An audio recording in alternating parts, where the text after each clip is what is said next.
Hello everybody. Next up we return to the Olympic Stadium where we will host Chelsea. Kick-off on Saturday is 5:30 p.m. with coverage on the box courtesy of Sky Sports, with the people from Eyes Up Mother Brown on YouTube if they can get the ironing done in time. So Chelsea then. Supposed founder members of the so-called Super League, of which more later. They've had an improvement in form since Thomas Tuchel took over. Try saying that without teeth. They lost 5 of Lampard's last 8 games, but they've only lost once in 12 since Tuchel arrived. Their last 6 have seen 3 victories, away at Liverpool and Palace and at home to Everton, 2 draws, both goalless at Brighton and at Leeds, and just the one defeat, which was the amusing 5-2 reverse to West Brom. Their failure to take all 3 points against the Seagulls in midweek left them in 4th place over us, only on goal difference. They've got an 8-goal advantage on us as we speak. Daisy, the socially distant, support-bubbling personal assistant with a beautiful smile, has delayed her afternoon massage and cocktails to have a look at the past career of their new boss. Interestingly, his playing career ended at the young age of 25, a knee injury being the cause. It's interesting, isn't it, how many coaches started out that way? John Lyall leaps to mind. There's a study in there somewhere. I haven't got time to do it, though. Tuchel moved through the ranks of coaching kids and reserves until he was given a crack at Mainz's first team, replacing some chap called Klopp in the process.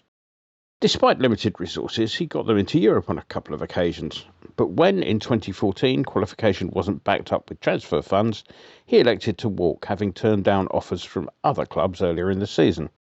Tuchel then next surfaced at Dortmund, replacing some chap called Klopp in the process. He stayed there for a couple of years, winning the cup in the process. However, despite the cup win, relations were strained between manager and board, a rift which started over the way the board had handled the aftermath of the bombing of the team bus by some moron who'd bet on the club's share price dropping. Still, getting sacked 3 days after picking up the cup is good going by anybody's standards. He then spent a couple of years at Moneybags Paris Saint-Germain, achieving a win rate of 75% whilst there. However, and see if you can detect a theme here, despite this, relations between manager and board were strained. Differences of opinion over transfer policy abounded, and a midfielder signed when Tuchel actually wanted a central defender was frequently played in the back four by way of making a point. So, straight after another convincing 4-0 league victory, the axe fell last Christmas Eve. It didn't take long for the Chelsea job to become free, did it? On the playing side, top scorer in the league is split between Abraham and Mount, both of whom have 6 in the league. Abraham hasn't been getting a look in of late, and comments suggest his future may lie elsewhere. Mount is a different kettle of fish altogether, a genuinely useful player who's transcended the managerial change to become a regular. He's got a good choice of mates, it's a shame about the team. Mount's goals put him one ahead of summer signing Timo Werner, whose 5 from 30 league matches is surely much fewer than they'd hoped for when he arrived for over £47 million in the summer. Still, to be fair, he's picked up another 5 in other competitions, including 3 in the so-called Champions League. Well, it's been a busy week, so let's move on to the wild and wacky world of association football, which went completely bonkers at the weekend when the so-called Big Five clubs in Tottenham announced that they were off with some like-minded other ex-clubs to set up their own league. The plan was that they would play in this new tournament whilst retaining membership of their own domestic leagues in a process known in the economic world as having your cake, eating it, then nicking somebody else's because you're still a bit peckish. Fair play to Gary Neville, whose rant on Sunday hit the nail firmly on the head. The added flourish of couldn't care less about Tottenham was a nice touch, though the bit where he suggested that Liverpool had always acted with integrity in the past will have raised a wry smile at any club that has ever suffered one of their illegal transfer dealings. Incidentally, for those of you wondering why Spurs were included in the first place, there is a theory that they were needed for their Premier League vote, much in the same way as the kid who could always afford a decent football always got a game no matter how irritating he was. The clubs involved have almost certainly broken a number of Premier League rules already. The ones on confidentiality and acting in good faith leap to mind. And the league's counter-statement mentioned holding those shareholders involved to account. This would normally mean that they would face disciplinary action, raising the possibility even of expulsion. Unfortunately, it takes a 3/4 majority of the clubs to expel a club. That's easy to do when you've got 5 clubs involved, but pretty much impossible with 6. Spurs were presumably invited partly out of gratitude as well. Ex-chairman Alan Sugar's illegal revealing of the size of the ITV TV bid to the fledgling Sky Sports all those years ago being the catalyst for all these shenanigans.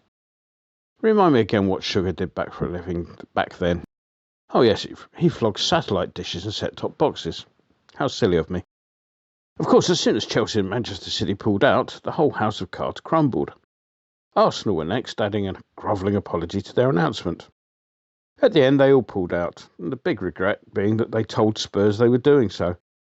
How funny would it have been had Spurs had woken up to find they were the only club left?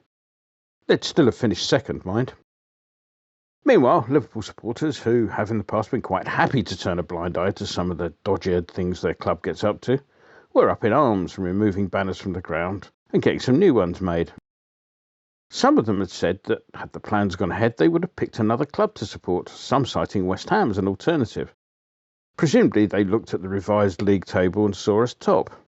That should come as no surprise really, most of them picked Liverpool that way in the first place. Tottenham, of course, are the comedy gift that keeps on giving. Whilst lawyers were ploughing through the Trade Descriptions Act to establish whether Super was the correct name for any competition that contained Spurs, Spurs went and sacked Mourinho. Interesting timing that, just before they get to watch Man City lift the League Cup. One might almost think they were trying to bury unpleasant news or something. And so to us. Well, it was a completely bonkers 10-minute spell in the first half that cost us last weekend, with Dawson, Diop and Fabianski all having complete mares. The second half saw us regain hope through Diop and a Lingard penalty that required VAR to spot. At which point VAR took the rest of the afternoon off, with Friend missing the blatant shove into Ogbonna's back in the lead into what was the winner. There was also time wasting aplenty. In fact, it had been going on all match as Newcastle seemed happy to take a point all game. However, the biggest culprit on the pitch was Friend himself, who wasted more time than the Geordies did.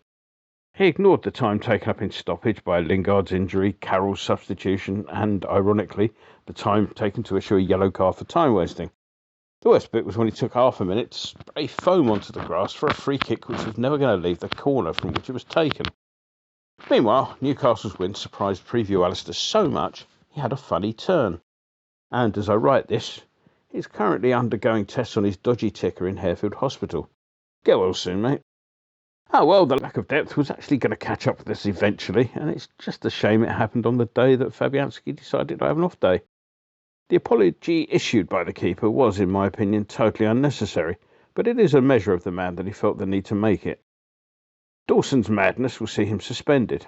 To be honest, he looked like the player I thought we were signing, rather than the one who has acquitted himself so well to date.